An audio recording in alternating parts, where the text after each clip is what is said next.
देखिए, हमको जो चैप्टर पढ़ना है, हम जो है फिजिक्स का पहला पार्ट पढ़ चुके हैं, हमको अब फिजिक्स का सेकंड पार्ट पढ़ना है। फिजिक्स का सेकंड पार्ट जो पहला चैप्टर है, पहली इकाई है प्रकाश, ठीक है।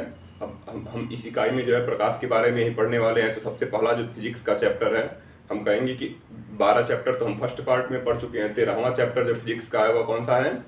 प्रकाश का परावर्तन। चैप्टर का जो नाम है क्या है?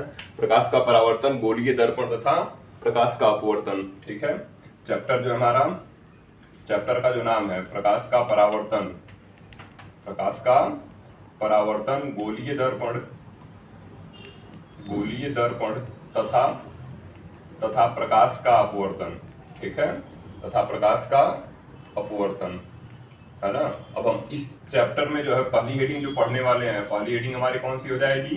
प्रकाश। सर्वप्रथम हमको किसके बारे में जानना है? प्रकाश के बारे में। LIGHT, light. हमको सबसे पहले किसके बारे में जानना है?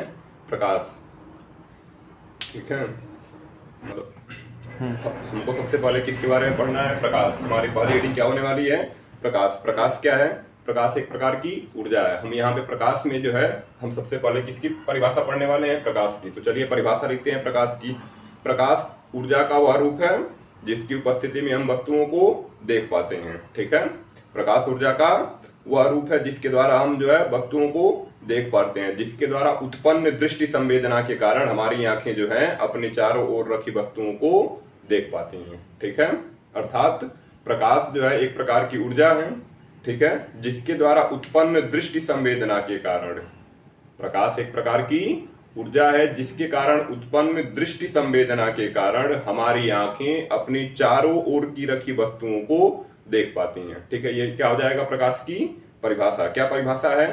प्रकाश ऊर्जा का वह रूप है जिसके द्वारा उत्पन्न दृष्टि संवेदना के कारण हमारी आंखें अपने चारों ओर रखी वस्तुओं को देख पाती हैं, ठीक है। हम कौन से प्रकाश के बारे में बात कर रहे हैं? दृश्य प्रकाश के बारे में। कौन से प्रकाश के बारे में बात कर रहे हैं हम? दृश्य। हम पिछले चैप्टर में पढ़ चुके हैं, फर्स्ट पार्ट के जो है लास्ट चैप्टर 12वें चैप्टर में, प्रकाश जो होता है सूर्य से आने वाला प्रकाश जो है, सूर्य से आने वाला जो प्रकाश है वह कितने रूपों में आ रहा है? हम स्पेक्ट्रम पढ़ते हैं, दो रूपों में आ रहा है। एक को हम बोल रहे थे अदृश्य स्पेक्ट्रम, ठीक है। कौन सा स्पेक्ट्रम? अदृश्य। और दूसरे को कौन सा स्पेक्ट्रम बोलेंगे? दृश्य स्पेक्ट्रम। दूसरे को हम कौन सा स्पेक्ट्रम बोलेंगे? दृश्य स्पेक्ट्रम। अदृश्य स्पेक्ट्रम में हम कौन कौन सा देख रहे थे? पहला तो हमारा था गामा किरण, दूसरा कौन सा था? एक्स किरण। दूसरा कौन सा था?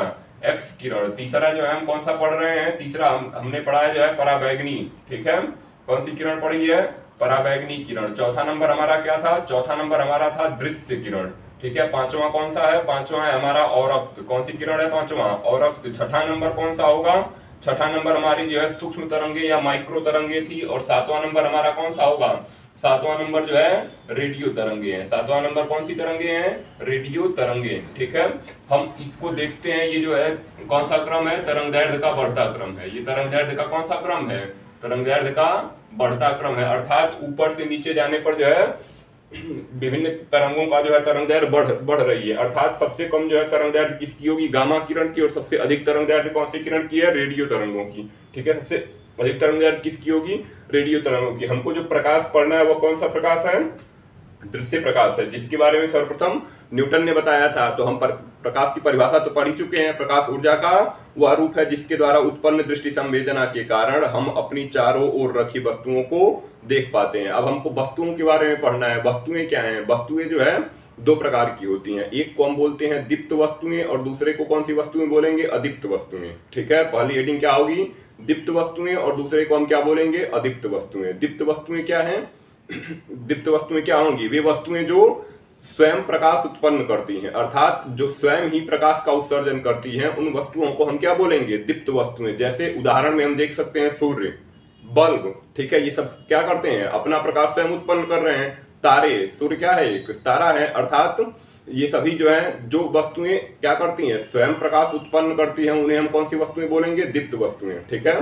तो वे वस्तुएं जो स्वयं अपना प्रकाश उत्पन्न करती हैं दीप्त वस्तुएं कहलाती हैं। उदाहरण में हम क्या देख रहे हैं? सूर्य हो जाएगा, बल्ब हो जाएगा, तारे हो जाएंगे आदि, ठीक है। दूसरी हेडिंग हमारी क्या होगी? अदीप्त वस्तुएं। तो वस्तुएं कितने प्रकार की हो गई? वस्तुओं के हम प्रकार पढ़ रहे हैं। वस्तुएं कितने प्रकार की हो गई? एक को हम बोल रहे हैं दीप्त वस्तुएं, दूसरे को कौन सी वस्तुएं बोलेंगे? दूसरे को हम बोलेंगे अदीप्त वस्तुएं। तो हमारी पहली हेडिंग कौन सी थी? पहली हेडिंग हो जाएगी दीप्त वस्तुएं। ठीक है, तो दीप्त वस्तुओं की हम परिभाषा देख चुके हैं। वे वस्तुएं हो गई, चलिए हम क्या पढ़ रहे हैं? पहली हेडिंग हो गया हमारा दीप्त वस्तुएं। तो दीप्त वस्तुएं क्या है? वे वस्तुएं जो स्वयं अपना प्रकाश उत्पन्न कर रही हैं, अर्थात इनको जो है किसी दूसरे से प्रकाश लेने की जरूरत नहीं है। इन वस्तुओं को हम क्या बोल रहे हैं? दीप्त वस्तुएं। ठीक है, उदाहरण में हम क्या देख चुके हैं? पहली हेडिंग हो जाएगी सूर्य, पहला नंबर हो जाएगा उदाहरण में सूर्य हो जाएगा, दूसरा बल्ब हो जाएगा और तीसरे क्या हो जाएंगे? तारे। ये सभी जो है कैसी वस्तुएं हैं? दीप्त वस्तुएं। अब हम दूसरी हेडिंग क्या देखेंगे? अदीप्त वस्तुएं। ठीक है, दूसरी हेडिंग हमारी क्या होने वाली है? अदीप्त वस्तुएं। अदीप्त वस्तुएं किन्हें बोलेंगे? वे वस्तुएं जो अपना प्रकाश स्वयं नहीं उत्पन्न कर रही, अर्थात वे जो है अपने प्रकाश से प्रकाशित नहीं है, बल्कि ये दीप्त वस्तुओं से ही जो है प्रकाश लेकर जो है क्या कर रही है? प्रकाशित हो रही है। उदाहरण में हम क्या देखेंगे? जैसे चंद्रमा हो गया, ठीक है, कांच हो गया, और भी बहुत से वस्तुएं, जितने भी वस्तुएं हैं दीप्त वस्तुओं के अतिरिक्त हो गया। ठीक है, जितनी भी वस्तुएं हैं वो सभी कैसी वस्तुएं होंगी? अदीप्त वस्तुएं। ठीक है, इस प्रकार वस्तुएं कितने प्रकार की हो गई?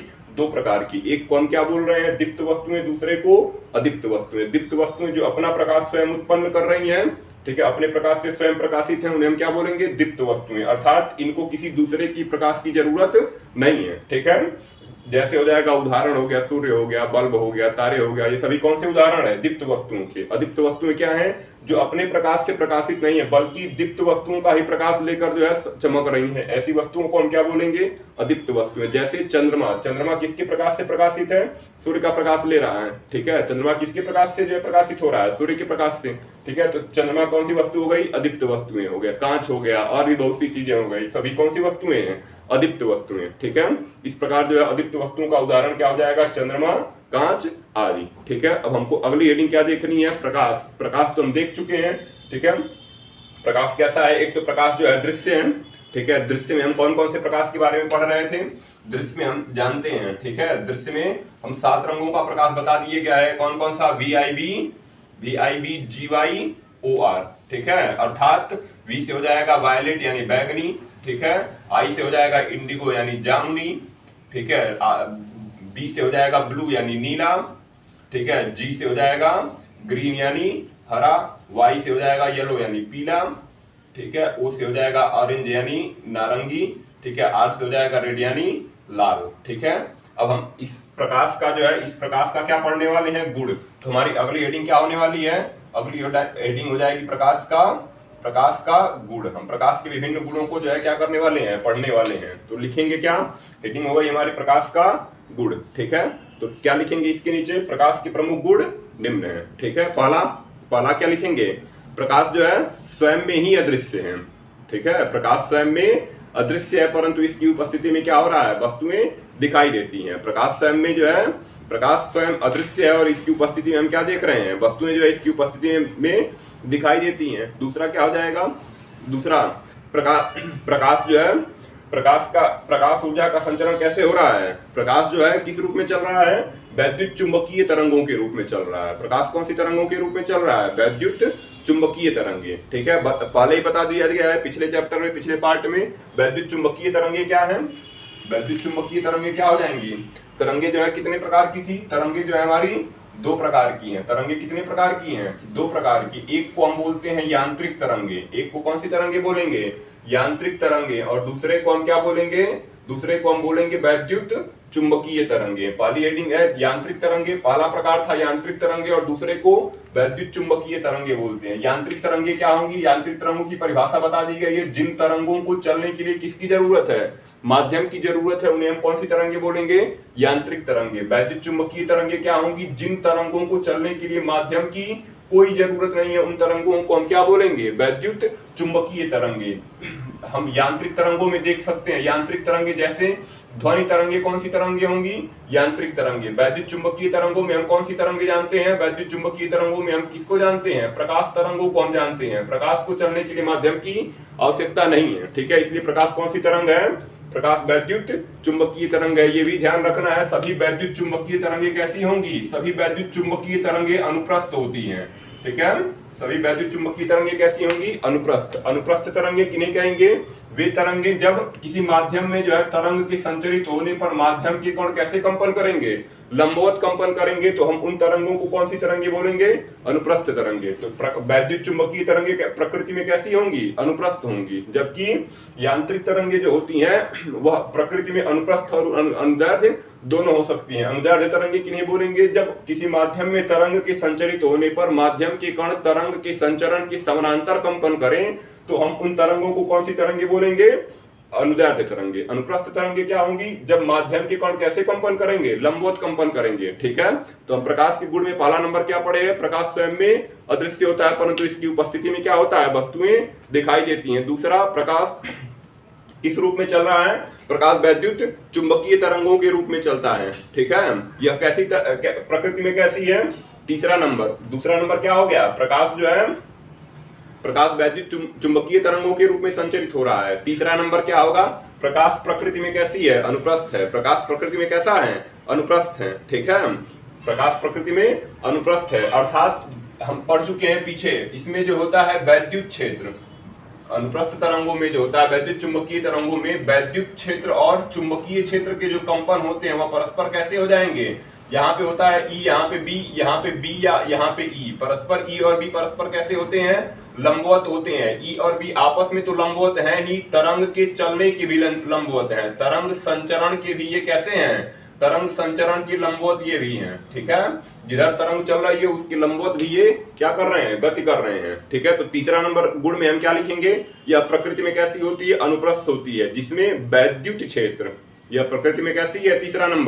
तीसरा नंबर हम गुण में क्या लिखेंगे? यह प्रकृति में अनुप्रस्थ है, जिसमें वैद्युत क्षेत्र तथा चुंबकीय क्षेत्र के कंपन परस्पर लंबवत होते हैं। ठीक है, यह प्रकृति में अनुप्रस्थ होती है, जिसमें वैद्युत क्षेत्र तथा चुंबकीय क्षेत्र के कंपन परस्पर लंबवत होते हैं तथा संचरण की दिशा के भी लंबवत होते हैं। ठीक है, हम तीन अक्ष जानते हैं, कौन कौन से? एक तो होता है x अक्ष, एक y अक्ष और ये z अक्ष। अगर तरंग संचरण इस पे है तो इस पर या तो E होगा या तो B होगा, या इस पर E या B हो जाएगा। यानी ये तीनों परस्पर कैसे होने वाले हैं?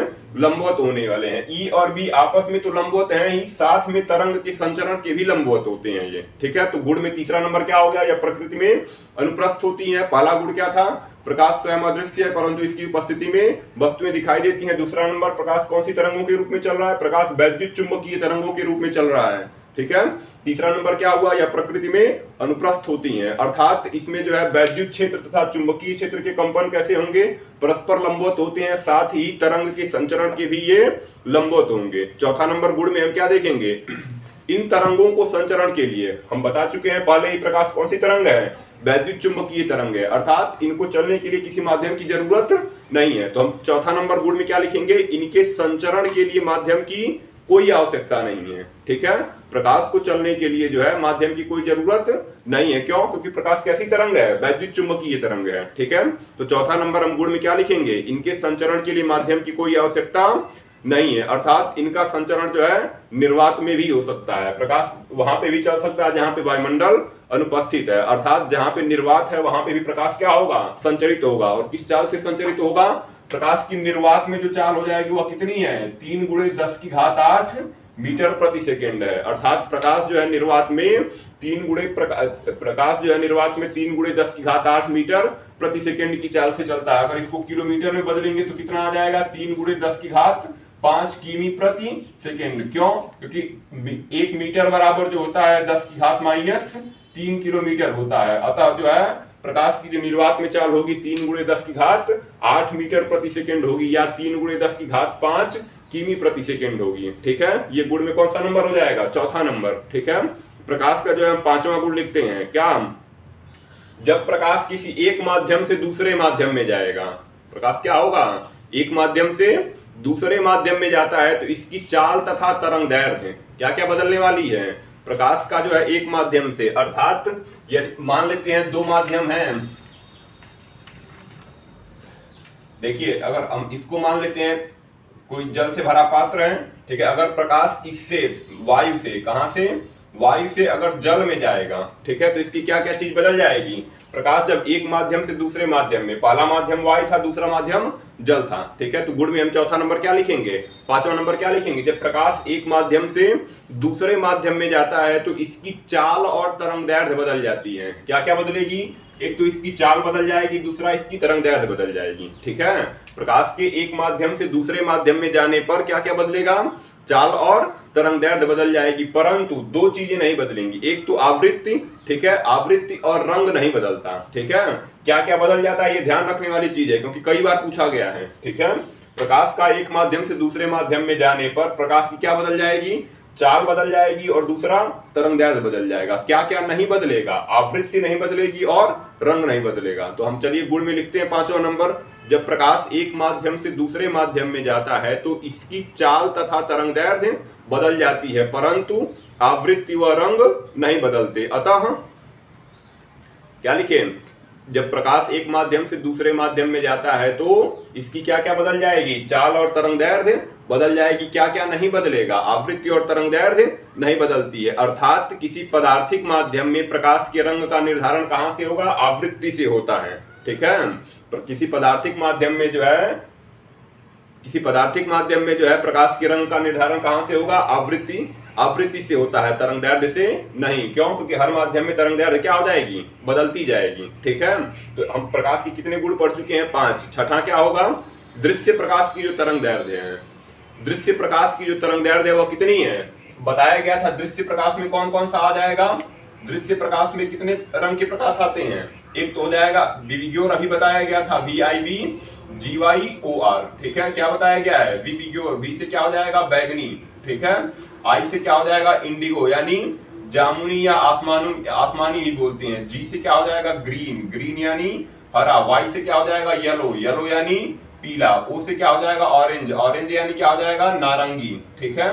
और R से क्या हो जाएगा, रेड यानी लाल। ये तरंगदैर्घ्य का कौन सा क्रम है, तरंगदैर्घ्य का बढ़ता क्रम है, तरंगदैर्घ्य का कौन सा क्रम है, बढ़ता क्रम। ये केवल दृश्य प्रकाश का बता रहे हैं। वैसे हम स्पेक्ट्रम पढ़ चुके हैं, कौन कौन से, एक तो गामा होता है, दूसरा एक्स होता है, तीसरा यूवी यानी पराबैंगनी होता है, चौथा विजुअल यानी दृश्य, जिसकी हम बात कर रहे हैं, ठीक है। किसकी बात कर रहे हैं, दृश्य की। पांचवा इंफ्रा हो जाएगा, छठा हो जाएगा माइक्रो और सातवां हो जाएगा रेडियो। तो हम किसकी बात कर रहे हैं, दृश्य की, ठीक है। तो दृश्य प्रकाश की जो तरंगदैर्घ्य होती है सबसे कम किसका होगा, बैगनी का। कितना होता है, 3900 एंगस्ट्राम। सबसे अधिक किसका होगा, लाल रंग का। कितना होता है, 7800 एंगस्ट्राम, ठीक है। कितना हो जाएगा, 7800 एंगस्ट्राम। कहीं कहीं पर ये 4000 एंगस्ट्राम से लेकर 8000 एंगस्ट्राम भी लिखता है, ठीक है।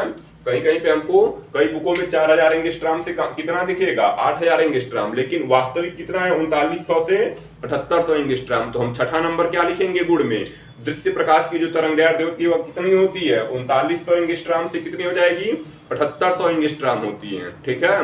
3900 एंगस्ट्राम से कितनी हो गई, 7800 एंगस्ट्राम होती है, ठीक है। प्रकाश जो होता है, प्रकाश केवल निर्वात व गैसों में ही नहीं बल्कि कुछ द्रवों व ठोसों में भी गुजर सकता है, ठीक है। कहां कहां, प्रकाश केवल निर्वात में ही नहीं गुजर रहा है, कुछ गैसों व ठोस में भी गुजर सकता है, ठीक है। इस आधार पर हम पदार्थ को, इस आधार पर हम जो है पदार्थ को कितने प्रकार का पढ़ेंगे, 3 प्रकार का। कौन कौन सा, एक तो हो जाएगा अपारदर्शी, ठीक है। क्या कहा गया, प्रकाश जो है केवल निर्वात में ही नहीं गुजर रहा, प्रकाश जो है केवल निर्वात में ही नहीं गुजरता है, जबकि बल्कि कुछ ठोसों से भी गुजर जाएगा और गैसों से भी गुजर जाएगा, ठीक है। इस आधार पर जो है हम पदार्थों को कितने प्रकार से पढ़ते हैं, 3 प्रकार से। पहला कौन सा पदार्थ हो जाएगा, अपारदर्शी। दूसरा कौन हो जाएगा, दूसरा हो जाएगा तुम्हारा अपारदर्शी या अपारदर्शक बोल सकते हैं, ठीक है।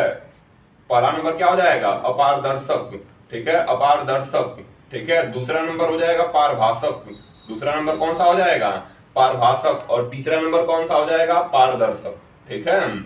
तीसरा नंबर कौन सा हो जाएगा, पारदर्शक, ठीक है।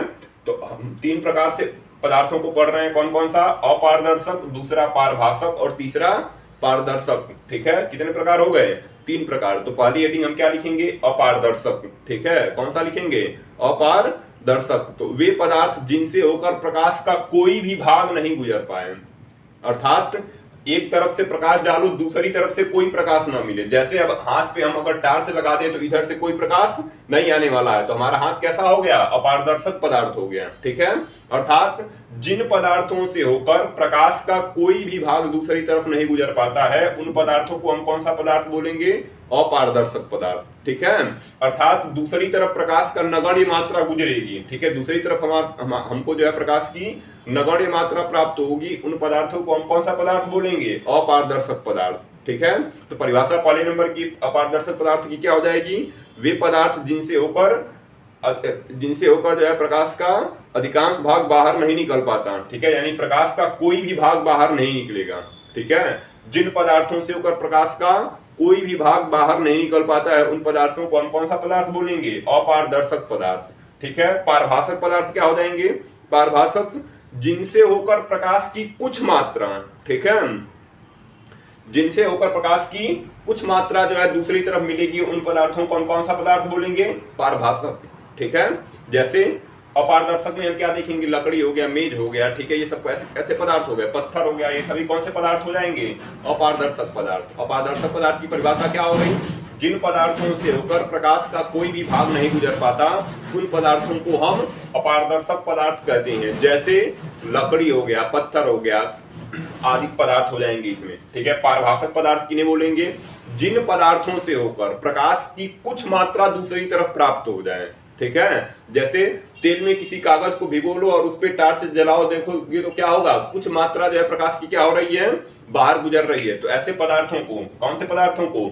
जिन पदार्थों को जो है, जिन पदार्थों से कर प्रकाश की कुछ मात्रा दूसरी तरफ प्राप्त होती है, उन पदार्थों को हम क्या बोलेंगे? पारभासक। कौन से पदार्थ बोलेंगे? पारभासक। जैसे तैलीय कागज हो गया, ट्रेसिंग पेपर हो गया, ये सभी कौन से उदाहरण हो जाएंगे? पारभासक पदार्थ के। तीसरा नंबर हेडिंग क्या होगी? पारदर्शक। ठीक है, तीसरी हेडिंग हमारी क्या है? पारदर्शक। तो जिन पदार्थों से होकर प्रकाश का अधिकांश भाग या कहिए संपूर्ण भाग दूसरी तरफ प्राप्त हो जाए। ठीक है, यानी एक तरफ से प्रकाश डालो, जितना प्रकाश डालोगे संपूर्ण प्रकाश दूसरी तरफ अगर प्राप्त हो जा रहा है, तो हम उन पदार्थों को कैसे पदार्थ बोलेंगे? उन पदार्थों को जो है हम पारदर्शक पदार्थ बोलेंगे। उदाहरण में क्या हो जाएगा? जैसे हो गया जल, शुद्ध जल। ठीक है, स्वच्छ जल जो होगा वो कौन से पदार्थ का उदाहरण है? पारदर्शक का। और कौन सा हो जाएगा? कांच हो जाएगा। ठीक है, कौन सा हो जाएगा? कांच हो जाएगा। ठीक है, तो अब ये हो गया हमारा पदार्थ कितने प्रकार के हो गए? 3 प्रकार की, अपारदर्शक, पारभासक और पारदर्शक। ठीक है, अपारदर्शक किन्हें बोलेंगे? जिनसे होकर प्रकाश का कोई भी भाग नहीं गुजर पा रहा, उन्हें हम अपारदर्शक बोलते हैं। ठीक है, पारभासक किन्हें बोलेंगे? जिनसे होकर प्रकाश का कुछ भाग गुजर पा रहा है, उन्हें हम पारभासक बोलेंगे। तीसरा क्या हो जाएगा? पारदर्शक। जिनसे होकर प्रकाश का संपूर्ण या अधिकांश भाग दूसरी तरफ गुजर जाता है, उन पदार्थों को हम कौन से पदार्थ बोलेंगे? पारदर्शक पदार्थ। ठीक है।